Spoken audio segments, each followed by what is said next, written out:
Hello दोस्तों, आज हम बात करेंगे भारत की प्रमुख नदियों पार्ट 2 के बारे में।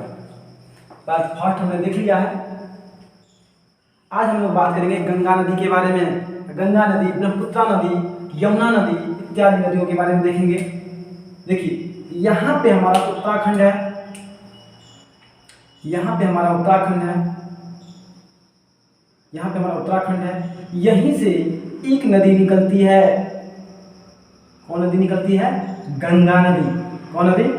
गंगा नदी। यहाँ पे उत्तर प्रदेश, बिहार होते हुए बंगाल की खाड़ी में गिर जाती है। लेकिन एक्चुअली में गंगा नदी जो है दो नदियों की सम्मिलित धारा का नाम है। दो नदियों की सम्मिलित धारा का नाम है। देखिए कैसे। हमने आपको बताया था पहले वीडियो में कि जो नदी जैसे फिर से हम देखते हैं। जो नदी, मान लीजिए ये नदी ज़्यादा गहरी है, ये बी नदी जो ज़्यादा गहरी है, बी नदी ज़्यादा गहरी है, इसलिए जो नदी जब आगे बढ़ती है तो गहरी वाली नदी के नाम से आगे बढ़ जाती है और इसकी सहायक नदी हो जाती है। और जब दोनों नदियों की गहराई समान होती है तो वो नदी का नाम क्या हो जाता है? उस नदी का नाम बदल जाता है। लेकिन जब एक नदी की गहराई समान होती है और एक नदी की गहराई कम होती है और एक नदी की गहराई अधिक होती है तो नदी गहरी वाली नदी के नाम से आगे बढ़ जाती है। तो वास्तव में जो गंगा नदी है, देखिए यहाँ पे एक निकलती है धौली विष्णु गंगा। कौन निकलती है? विष्णु गंगा। एक होती है विष्णु गंगा नदी और ऊपर से निकलती है धौली गंगा। और ये सब प्रोसेस जो होता है ये उत्तराखंड में ही होता है। यहाँ से ये नदी, इसमें इतना में ही ये सब नदियाँ आके इसमें मिलती हैं। जहाँ पे विष्णु गंगा और धौली गंगा मिलते हैं तो जब दो नदियाँ मिलती हैं तो उनको क्या बोलते हैं? संगम बोलते हैं। और यहाँ पे हो जाता है विष्णु प्रयाग। इनके संगम को नाम दिया गया विष्णु प्रयाग। अब इन दोनों नदियों की गहराई समान है, इसलिए इनका नाम क्या हो गया? आगे चल के बदल गया और इनका नाम हो गया अलकनंदा। अलकनंदा नदी के नाम से यह नदी आगे बढ़ी। लेकिन ऊपर से एक पिंडारी नदी आके मिल गई। कौन नदी? पिंडारी नदी आके इसमें मिल गई। तो पिंडारी नदी की जो गहराई है अलकनंदा नदी की गहराई से कम है, इसलिए यह नदी फिर अलकनंदा के नाम से आगे बढ़ी और इनके संगम को नाम दिया गया क्या? इनके संगम को नाम दिया गया कर्णप्रयाग। अब ये जो नदी है अलकनंदा के नाम से फिर आगे बढ़ी और फिर यहाँ से एक नदी आई मंदाकिनी नदी।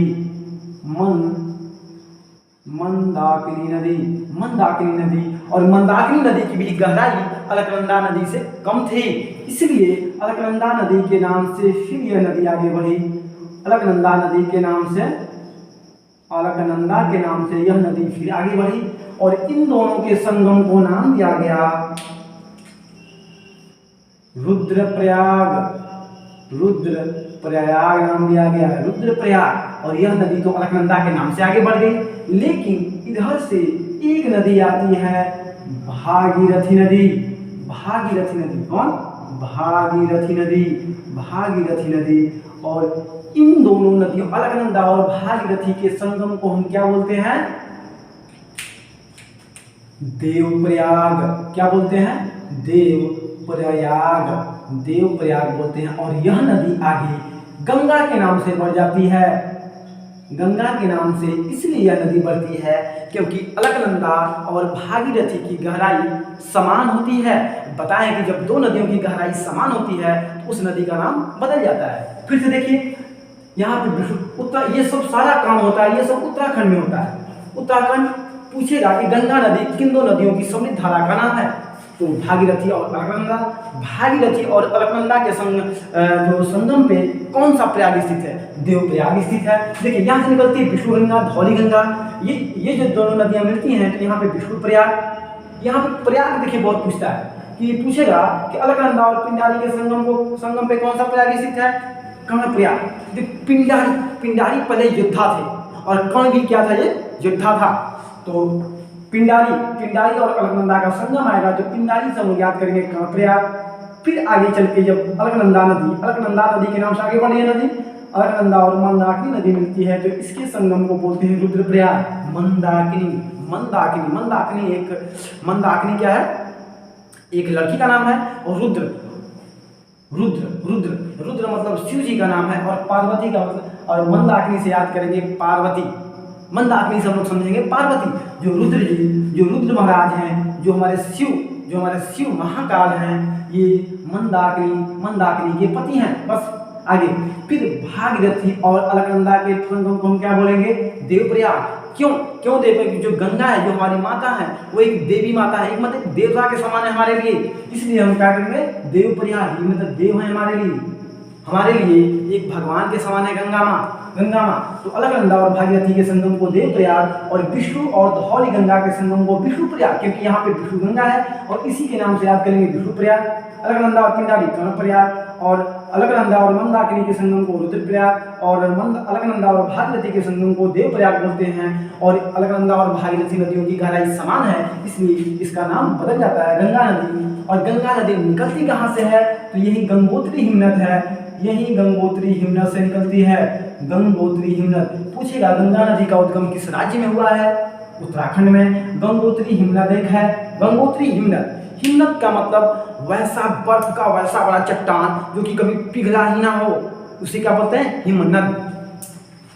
और यहाँ से निकलती है उत्तराखंड, उत्तर प्रदेश, बिहार, पश्चिम बंगाल, झारखंड में थोड़ा सा लगता है, झारखंड में थोड़ा सा पश्चिम होते बंगाल की खाड़ी में गिर जाती है। बांग्लादेश में गंगा नदी को क्या बोलते हैं, पद्मा के नाम से बोलते हैं। क्या, पद्मा के नाम से बोलते हैं। गंगा नदी को बांग्लादेश में पद्मा के नाम से बोलते हैं, ठीक है, पद्मा के नाम से बोलते हैं। इनकी गहराई जो है, इसकी जो गहराई है, इसकी जो लंबाई है, इसकी लंबाई है 2525 किलोमीटर। 25 से एकदम याद करना, एकदम सिंपल है, 2525 किलोमीटर। और इसकी जो भारत की ये सबसे लंबी नदी है, भारत की ये सबसे लंबी नदी है। पूछेगा भारत की सबसे बड़ी वाह नदी, गंगा नदी हो जाएगा। भारत की पूछेगा कि भारत के किस नदी का नदी बेसिन सबसे बड़ा है, नदी बेसिन। नदी बेसिन का मतलब होता है कि जब नदी का पानी जब बाढ़ आता है तो नदी का पानी जहाँ तक फैलता है उसे क्या बोलते हैं, उस नदी का बेसिन बोलते हैं। तो गंगा नदी का पूछता है कि किस नदी का नदी बेसिन सबसे बड़ा है, तो गंगा नदी का नदी बेसिन जो है सबसे बड़ा है। और भारत की सबसे बड़ी वाह नदी गंगा नदी, भारत की सबसे लंबी नदी गंगा नदी। गंगा नदी को 2008 ईस्वी में भारत की राष्ट्रीय नदी घोषित किया गया। गंगा नदी को 2008 ईस्वी में भारत की राष्ट्रीय नदी घोषित किया गया। इसका स्क्रीनशॉट ले लीजिए।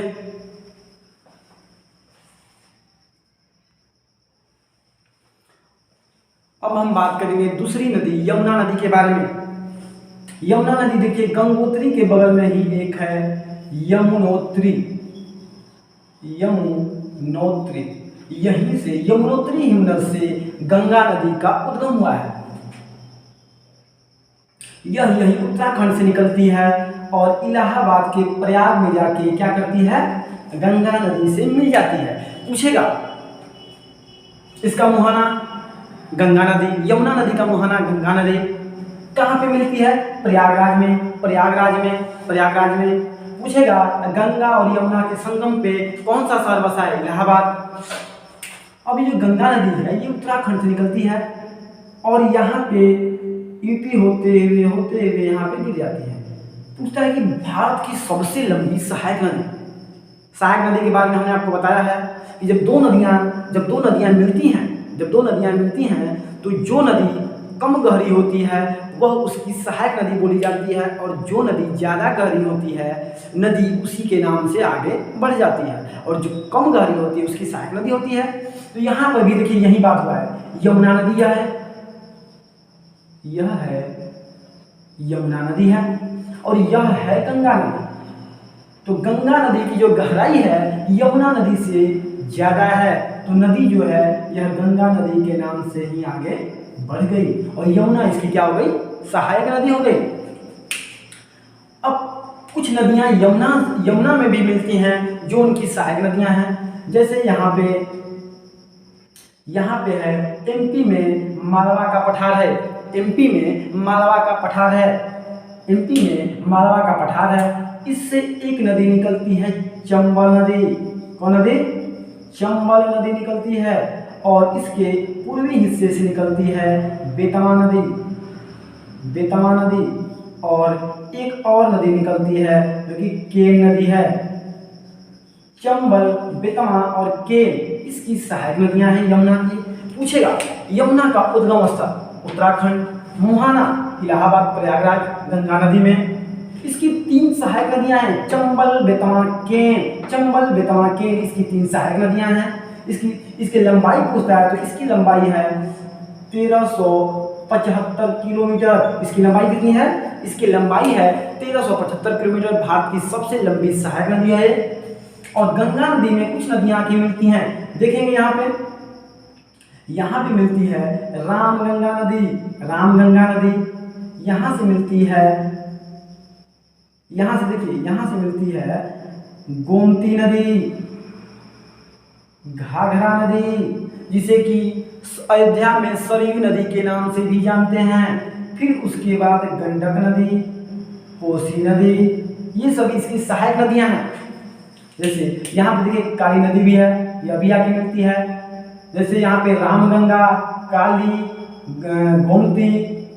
गोमती, घाघरा, गंडक, कोसी, ये बहुत सारी नदियां हैं आके इसमें मिलती हैं।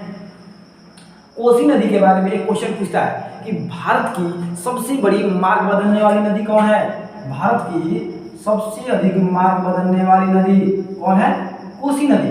पूछता है कि कोसी नदी को प्रारंभ में किस नदी के नाम से जानते हैं। तो कोसी नदी को प्रारंभ में अरुण नदी के नाम से जानते हैं। कोसी नदी को प्रारंभ में अरुण नदी के नाम से जानते हैं। बिहार का कोसी नदी, इसका मुहाना गंगा नदी और सबसे अधिक मार्ग बदलने वाली नदी कोसी नदी।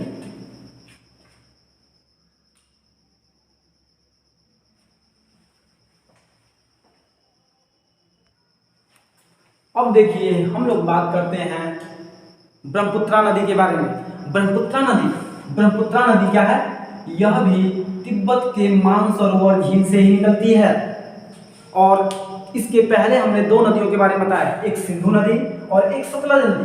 तो पूछता है कि भारत से हिमालय की पूर्ववर्ती नदियां कौन है, मतलब हिमालय से पूर्व ही इनका जन्म हुआ था। तो सतलज और सिंधु, सतलज और ब्रह्मपुत्रा नदी 3 नदियां ऐसी हैं जिनकी उत्पत्ति हिमालय से भी पूर्व है, हिमालय से पूर्व इनकी उत्पत्ति हुई है।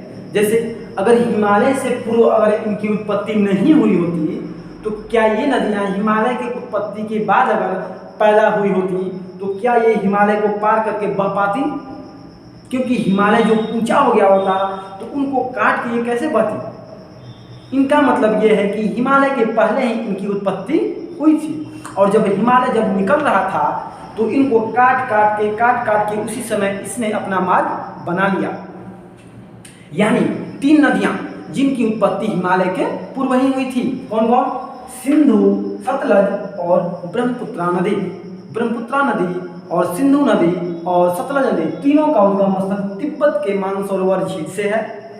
और ये जो ब्रह्मपुत्रा नदी है, ये ब्रह्मपुत्रा नदी है, ये बताए थे आपको अरुणाचल प्रदेश में यांगयाप दर्रा, इसी यांगयाप दर्रे से भारत में प्रवेश करती है, ठीक है। और भारत में अरुणाचल प्रदेश, असम होते हुए बांग्लादेश में बह जाती है, बांग्लादेश में बहती है। और इसको तिब्बत में ब्रह्मपुत्रा नदी को सांपो के नाम से जानते हैं, सांपो नदी। और इसको अरुणाचल प्रदेश में इस नदी को किस नाम से जानते हैं, दिहांग नदी के नाम से जानते हैं। किस नदी के नाम से जानते हैं, दिहांग नदी। अरुणाचल प्रदेश में इसको दिहांग नदी के नाम से जानते हैं। अरुणाचल प्रदेश में इसको दिहांग नदी के नाम से जानते हैं। और असम में इसको नाम से जानते हैं, असम में इसको ब्रह्मपुत्रा नदी के नाम से जानते हैं। असम में इसको जो है असम में इसको क्या किस नाम से जानते हैं? असम में इसको ब्रह्मपुत्रा नदी के नाम से जानते हैं। असम में ब्रह्मपुत्रा नदी, असम में ब्रह्मपुत्रा नदी, अरुणाचल प्रदेश में दिहांग नदी, अरुणाचल देखिए असम में इसको ब्रह्मपुत्रा नदी के नाम से जानते हैं। तिब्बत में सांपो नदी, अरुणाचल प्रदेश में दिहांग नदी, असम में ब्रह्मपुत्रा नदी। और जब यह नदी बांग्लादेश में प्रवेश करती है तो बांग्लादेश में इसे यमुना नदी के नाम से जानते हैं। बांग्लादेश में इसे यमुना नदी के नाम से जानते हैं। लेकिन जब यह नदी गंगा नदी में आके मिल जाती है तब इसको किस नदी के नाम से जानते हैं? तब इसको पद्मा के ही नाम से यह नदी आगे बढ़ती है। यह नदी जब गंगा नदी से ब्रह्मपुत्रा नदी मिलती है तो यह नदी पद्मा के नाम से आगे बढ़ती है, क्योंकि पद्मा की गहराई जो है ब्रह्मपुत्रा की गहराई से अधिक है। बांग्लादेश में गंगा को पद्मा नदी के नाम से जानते हैं और इस नदी ब्रह्मपुत्रा नदी को यमुना नदी के नाम से जानते हैं। जब ये दोनों नदियां मिलती हैं तो नदी पद्मा के नाम से ही आगे बढ़ती है, क्योंकि पद्मा की गहराई जो है यमुना की गहराई से अधिक होती है। अब देखते हैं ब्रह्मपुत्रा नदी के बारे में। इसका उद्गम कहाँ पे है? मानसरोवर, मुहाना गंगा नदी, इसको तिब्बत में सांपो नदी, अरुणाचल प्रदेश में दिहांग नदी, असम में ब्रह्मपुत्रा नदी। और इसकी जो लंबाई है यह पूरी 2900 किलोमीटर है। ब्रह्मपुत्रा नदी की जो लंबाई है यह 2900 किलोमीटर है। तो और गंगा नदी की लंबाई तो भाई 2525 किलोमीटर है, लेकिन इसकी जो लंबाई 2900 किलोमीटर है यह चीन में यानी तिब्बत में और बांग्लादेश सब भारत मिला के है, लेकिन भारत में इसकी लंबाई 915 किलोमीटर है। इसलिए यह भारत की सबसे लंबी नदी नहीं है, लेकिन यह भारत की सबसे चौड़ी नदी है। भारत की सबसे चौड़ी नदी है। अच्छा, जो नदी चौड़ी होगी उसमें बीच में द्वीप भी तो हो सकता है। द्वीप का होता है, द्वीप वो आता है कि जो चारों तरफ से पानी से घिरा हो, उसे हम क्या बोलते हैं? द्वीप बोलते हैं। वैसा क्षेत्र जो चारों तरफ से पानी से घिरा हो। तो नदी द्वीप पूछता है कि विश्व का सबसे बड़ा नदी द्वीप कौन है? मतलब नदी द्वीप, वैसा द्वीप जो कि नदी के बीच में हो। पूछता है विश्व का सबसे लंबा, विश्व का सबसे बड़ा, लंबा नहीं, विश्व का सबसे बड़ा द्वीप कौन है? विश्व का सबसे बड़ा नदी द्वीप कौन है? तो माजुली द्वीप है, जो कि असम में ब्रह्मपुत्रा नदी में है। असम देखिए, मान लीजिए ब्रह्मपुत्रा नदी आ रही है और इसी में एक बड़ा सा द्वीप है। वैसा द्वीप का मतलब वैसा क्षेत्र जो कि चारों तरफ से पानी से घिरा हो। और यह जो नदी में है, यह जो नदी में द्वीप है, इसलिए पूछता है विश्व का सबसे बड़ा नदी द्वीप। तो माजुली द्वीप है, जो कि असम में है। यह विश्व का सबसे बड़ा नदी द्वीप माजुली है। अब हम देखते हैं, ये तो ब्रह्मपुत्रा नदी हो गई। अब ब्रह्मपुत्रा नदी की कुछ सहायक नदियां भी हैं। जैसे यहाँ पे दिबांग है, लोहित है, कामेंग, तीस्ता, कोपिला, जैसे दिबांग। ये देखिए अरुणाचल प्रदेश में इसे दिहांग नदी के नाम से जानते हैं, लेकिन इसकी सहायक नदियां दिबांग, लोहित, कामेंग, सुवर्सिनी, तीस्ता, मानस इत्यादि इसकी सहायक नदियां हैं।